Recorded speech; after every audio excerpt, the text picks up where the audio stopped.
I had a great privilege to serve as the Minister of Education of Ontario, but I learned how to do that job by helping community groups like the parents here at St. Vincent de Paul.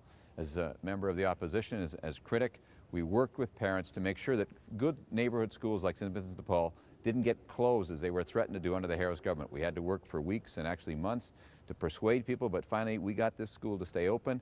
It's filled with kids. It does a tremendous job for the neighborhood, and it was a basic reminder for me about how we've got to make every school the most effective unit of education. Not what happens at Queen's Park, not what happens where the politicians are, but right here where the students learn. St. Vincent de Paul is here for the neighborhood because parents cared enough to make the effort to keep it here.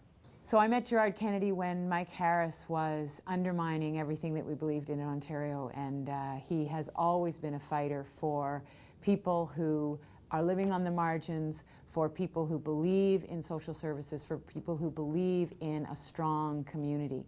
And he really turned education around in Ontario. He worked as an activist before Harris was defeated, and then once Harris was defeated and he became the minister, he had saved schools in Parkdale High Park. He'd worked with school boards, with parent groups, and then when he came into office, he built strong relationships with teacher federations, with support workers, so that we could have 4 years of peace and harmony and we could reinvest in education. So he really got us going on a path that has improved education in Ontario immeasurably.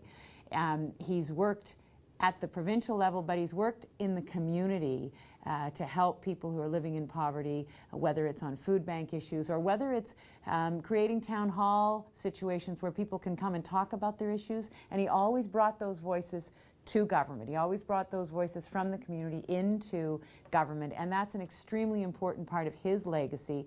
And the learning for me in working with him when I was his parliamentary assistant is that that's necessary for government to work well. You have to have community as part of what we do as government. So I'm very grateful to him personally. I'm grateful to him as a citizen of the province, and Ottawa needs Gerard. The Liberal team needs Gerard to be there, so I hope you'll support him. When I was Minister for Education, I learned a couple of things about the needs of children.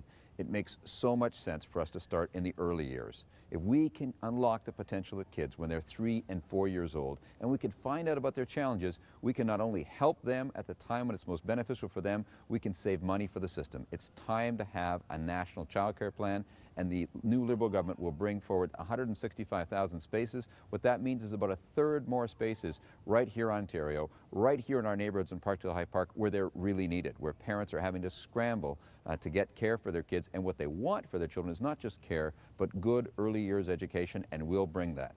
In addition, we need to make sure the federal government plays its role, being supportive of our K-12 education with French language education and so on, and we would expand that, but particularly at universities and colleges, making sure that students who are eligible in terms of having the ability and the drive are also eligible in terms of having the means. So we would make student loans easier to get, we would have more grants, and we would make it easier for students to repay that. We would make an entire shift, in fact, in how students finance themselves, going to whether it's college, university, or an apprenticeship. It's time for every student to have a good outcome in mind when it comes to education, and that means post-secondary education with full involvement from the federal government.